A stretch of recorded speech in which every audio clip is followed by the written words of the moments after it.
మొత్తం టోటల్గా ఇవన్నీ పెడితే ఇదిగో చూడండి, రాజశేఖర్ గారిని ఈరోజు చూపించి సోషల్ మీడియాలో ఇవన్నీ ఇంతకుముందు కూడా నేను చెప్పాను.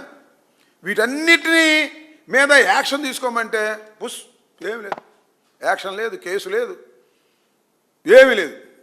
చంద్రబాబు నాయుడు గారు అధికారంలోకి వచ్చిన తర్వాత, ఈ కూటమి ప్రభుత్వం అధికారంలోకి వచ్చిన తర్వాత మాత్రం వైసీపీ వాళ్ళ మీద, న్యూట్రల్స్ మీద ఎవరైనా ప్రభుత్వానికి వ్యతిరేకంగా సోషల్ మీడియాలో మాట్లాడితే వారి మీద తప్పుడు కేసులు పెట్టేటువంటి కార్యక్రమం చేస్తున్నారు. ఎన్నండి 1549 సోషల్ మీడియా కేసులు పెట్టారు. వైఎస్ఆర్సీపీ మీద కానివ్వండి, లేకపోతే తెలంగాణలో ఈ మధ్యన పట్టుకొచ్చారు కదా అలాంటి వారి మీద కానివ్వండి, కొమ్మినేని శ్రీనివాస్ గారి మీద కానివ్వండి, ఇలా తప్పుడు కేసులు పెట్టి దీనిలో 1344 మందిని అరెస్ట్ చేశారు సోషల్ మీడియా. ఇప్పుడు టాస్క్ ఫోర్స్ అంట, కొత్తగా టాస్క్ ఫోర్స్ చేశారంట ఈ రాష్ట్రంలో సోషల్ మీడియా మీద యాక్షన్ తీసుకోవడానికి. మరి ఎందుకు సోషల్ మీడియా అంత భయం ఏంటి? మొత్తం టోటల్గా మీడియా మొత్తాన్ని ఆంధ్రప్రదేశ్లో ఉన్నటువంటి TV5, ఈనాడు, ఆంధ్రజ్యోతి, ఇంకా అది మహా టీవీ, అది ఇవన్నీ కలిసి మొత్తం టోటల్గా గిప్పులు పెట్టుకున్నారు. 70%, మోర్ దెన్ 70% రెగ్యులర్ మీడియా మీరేం చెప్తే అదే మాకు వ్యతిరేకంగా చెప్పించడం, లేనిపోని అన్ని దానిలో చెప్పించడం. ఇక సోషల్ మీడియా వచ్చేసింది కదా, సోషల్ మీడియాలో వాస్తవాలు బయటకు వస్తున్నాయి కొన్ని సందర్భాల్లో.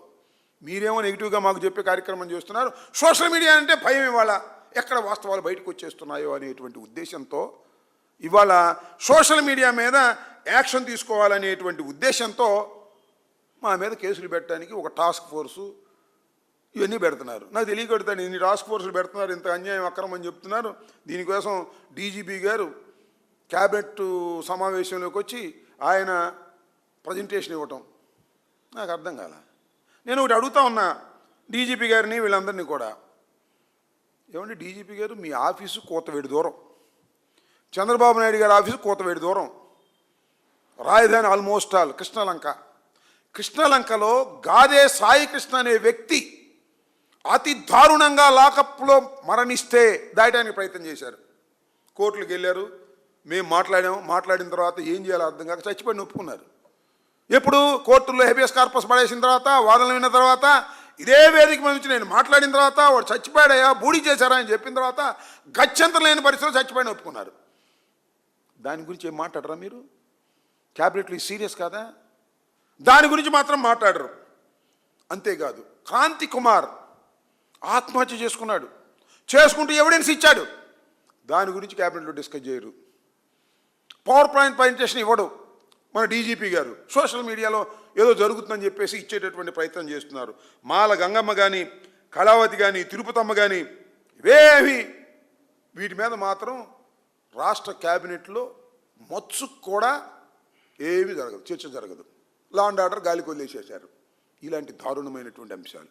ఇదిలా ఉంటే ఈ 2 సంవత్సరాల కాలంలో మీరు చూశారు, తెలుగుదేశం వాళ్ళు దాడులు చేశారు, వైసీపీ నాయకుల మీద దాడులు చేశారు, ఇళ్ల మీద దాడులు చేశారు, బయటికి వెళ్తుంటే అక్కడ దాడులు చేశారు. ఇవన్నీ లైవ్లో కనిపించాయి. చివరికి మా మీద దాడులు కాదు, మీకు గిట్టకపోతే తెలుగుదేశం వాళ్ళ మీద కూడా దాడి చేశారు. ఎవరన్నా తెలుగుదేశం వాళ్ళు దెందులూరు లాంటి చోట ఒక లీగల్ ఉపాధ్యక్షుడిగా ఉన్నటువంటి శ్రీనివాసరావు అనుకుంటా, ఆయన మీకు వ్యతిరేకంగా మాట్లాడని ఆయన ఇంటి మీద దాడి చేశారు. ఇవన్నీ లైవ్లో వచ్చినాయి. ఒక్కళ్ళన్నా అరెస్ట్ చేశారండి? ఒక్కళ్ళని. సోషల్ మీడియా సంగతి దేవుడు ఎరుగు. 1300 మందిని అరెస్ట్ చేశారు సోషల్ మీడియా వాళ్ళని. లైవ్లో ఎవరు ఏం చేశారు అనేది చాలా క్లియర్గా కనిపిస్తూ ఉంటే, ఫోటోలు ఉంటే ఒక్కని అరెస్ట్ చేయలే. ఏమిటి ఇలా అండ్ నాకు అర్థం కాల. ఇంకా డీజీపీ వెళ్ళి సోషల్ మీడియా గురించి ప్రజెంటేషన్ ఇస్తాడు, పవర్ పాయింట్ ప్రజెంటేషను, ఏం నాకు అర్థం కాల. గాలికి వదిలేసేటువంటి కార్యక్రమం. అంతేకాదు నిన్న కూడా చెప్పాను నేను, మేము అమరావతి రైతులను పలకరించడానికి వెళ్తే రాయేశారు,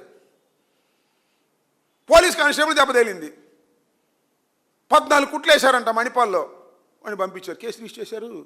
ఒక్క కేసు రిజిస్టర్ చేయరు. ఎందుకంటే ఆ రాయి వేసిన వాడు స్పష్టంగా కనిపిస్తున్నాడు. ఆయన తెలుగుదేశం, ఆయన పెడితే ఆయన పెట్టాలి. అమ్మో ఆయన పెడితే అట్ట ఊరుకుంటాడు, లోకేష్ ఒప్పుకోడు. అందుకని కేసు పెట్టలా. ఎంత సిగ్గుమాలిన పని అండి ఇది. ఒక పోలీస్ కానిస్టేబుల్ తల పగిలి ప్రాణాపాయ స్థితి నుంచి బయటపడితే దాని మీద కేసు పెట్టరు.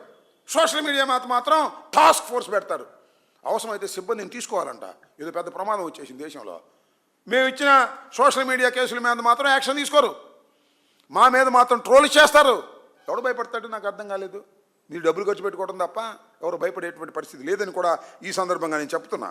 ఇలా దుర్మార్గమైన కార్యక్రమాలు చేసి ఇక ఏదో పబ్బం గడుపుకునేటటువంటి కార్యక్రమాలు ఇవాళ దురదృష్టవశాత్తు చేస్తున్నారు. ఇది సరైనటువంటి విధానం కాదని మాత్రం ఈరోజు నేను చాలా స్పష్టంగా చెప్పదలుచుకున్నాను. పెయిడ్ ఆర్టిస్టులను పెడతారు, సామాజిక మాధ్యమాల్లో వ్యక్తిత్వాన్ని హననం చేసే కార్యక్రమం చంద్రబాబు నాయుడు గారు, సాక్షాత్తు చంద్రబాబు నాయుడు గారే మాట్లాడుతుంటారు, ఎవరో కాదు. వీళ్ళన్నీ కూడా అదేమంటే మంత్రులంట మేము రెచ్చగొడుతున్నామంట, వాళ్ళు రెచ్చిపోవద్దంట. మంత్రులకు సలహా ఇస్తున్నాడు. కూటమి మంత్రులారా, వైసీపీ వాళ్ళు మిమ్మల్ని రెచ్చగొడుతున్నారు. మేమే రెచ్చగొడుతున్నాం, మమ్మల్ని రెచ్చగొడుతున్నారు. రోజును మేము వెళ్తుంటే అడ్డం పడుతున్నారు, రెచ్చగొడుతున్నారు. మీరేం మాట్లాడమాకండి, మీరు జాగ్రత్తగా ఉండండి అనేటువంటి సంది ఉట్టిదే. అంత నాటకాలు ఆడేటటువంటి కార్యక్రమం చేస్తున్నారు. డైవర్షన్, ఉన్న సమస్యల నుంచి మొత్తం డైవర్షన్, లాకప్ డెత్ నుంచి డైవర్షన్, రకరకాల డైవర్షన్ కార్యక్రమాలు చేసి ఇవాళ రాష్ట్రాన్ని అధోగతి పాలు చేసేటటువంటి కార్యక్రమం చేస్తున్నారు. ఇది రాష్ట్ర ప్రజానీకానికి చాలా ప్రమాదకరమైనటువంటి అంశం.